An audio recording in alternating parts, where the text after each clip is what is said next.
On passe maintenant à la chronique interactive de Florian Gouttière. Vous allez nous parler aujourd'hui de la perception du relief permise par l'utilisation de nos deux yeux. Deux yeux, en effet, qui perçoivent littéralement le monde depuis deux points de vue différents. L'œil gauche voit le monde sous un angle, l'œil droit sous un autre qui est assez différent. C'est le cortex visuel, derrière la tête, qui recrée une image composite à partir de ces deux sources en y intégrant la sensation de profondeur. C'est ce qu'on appelle la vision stéréoscopique. Alors ça, c'est quand vous regardez comme ça, comme nous, mais quand vous regardez un écran, c'est plat. Quand on regarde par exemple un film en 3D, le principe est exactement le même.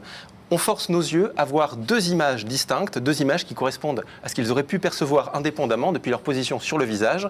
Et c'est là encore notre cerveau qui se convainc qu'il voit la scène en profondeur.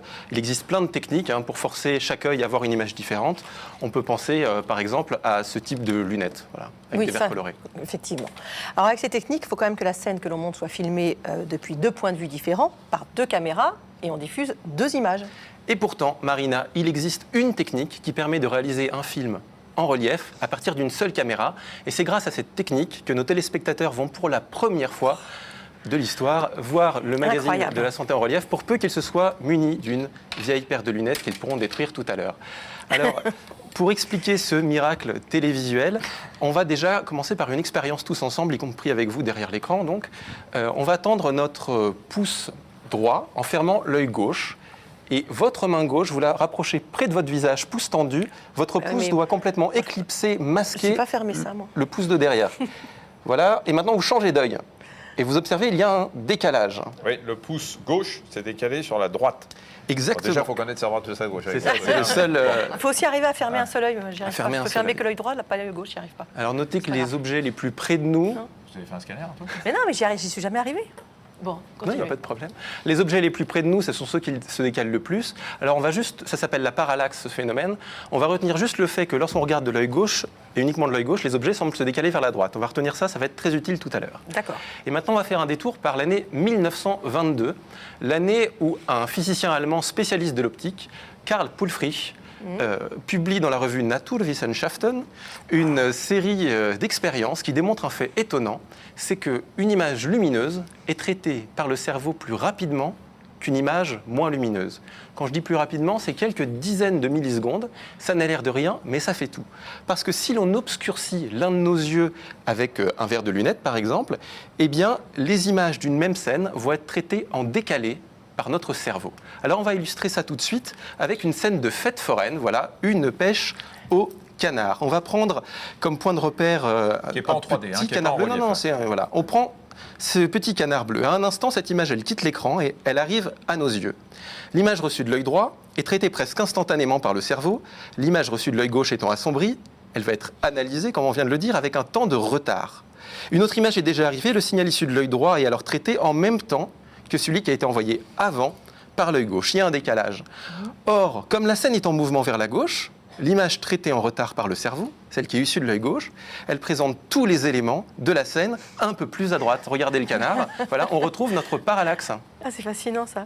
Alors en fait, le cerveau pense que l'œil gauche voit la scène d'un autre point de vue, autrement. Exactement, et notre cerveau fait ce qu'il fait toujours. Il y a ce décalage vers la droite pour l'œil gauche, donc eh bien, il crée du relief.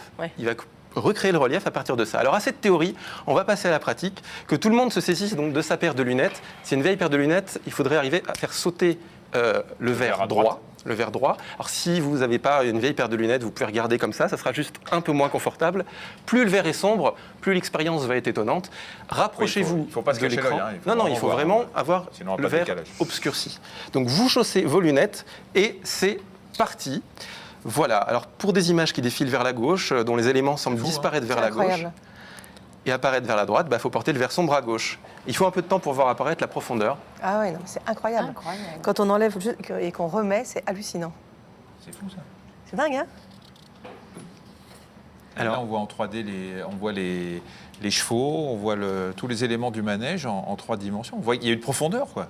Exactement. C'est incroyable. Alors cette technique, elle marche avec toutes les scènes qui défilent vers la gauche ou vers la droite Oui, si on si on inverse change. le sens des lunettes. Oui, non, c'est important. Si ça tournait dans l'autre sens, vers la droite, il faudrait mettre le verre de l'autre verre côté. sur l'œil droit. Exactement. Alors ça ne marche pas si le mouvement s'arrête, c'est pour ça qu'on ne fait pas des films en 3D avec cette technique-là.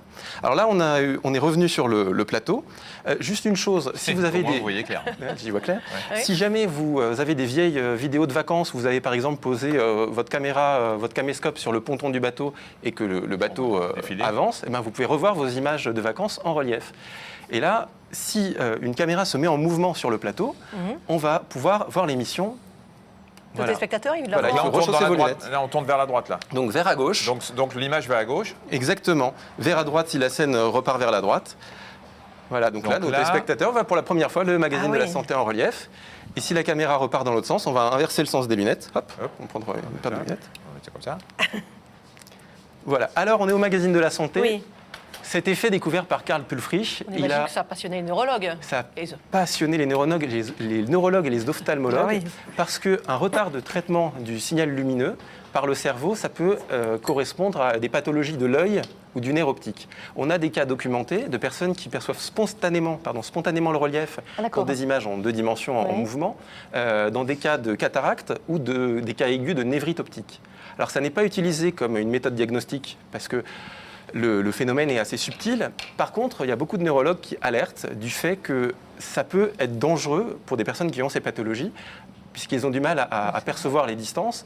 Alors il y a d'autres cas, vraiment une littérature très abondante sur des sportifs, des tennisman, des baseballeurs qui manquent la balle à cause de ce phénomène-là, ou qui se prennent la balle. Voilà. Et il y a des cas beaucoup plus dangereux, c'est ceux quand on conducteurs, conduit. bien Voilà, sûr. quand on conduit, il y a des accidents de la route parce que si jamais on a ce phénomène, on peut se tromper sur la vitesse et la distance. Écoutez Florian, c'était passionnant. Et en plus, pour ceux qui n'avaient pas de lunettes de soleil sous la main, parce que ça arrive, eh bien, vous pouvez revoir la chronique de Florian sur le site de l'émission allodocteur.fr avec des vidéos bonus et tout un tas d'informations sur des découvertes récentes et très étonnantes permises par la stéréoscopie. Et ça va de la peinture jusqu'à l'astronomie. Exactement. C'est une. Je n'ai c'est pas une- tourné vers la gauche comme ça. Non, dans l'autre sens. Oui, bien sûr. Et je vous vois en relief. Vous êtes pas mal, hein. Ah ben, parce qu'à plat, c'est pas terrible. Hein.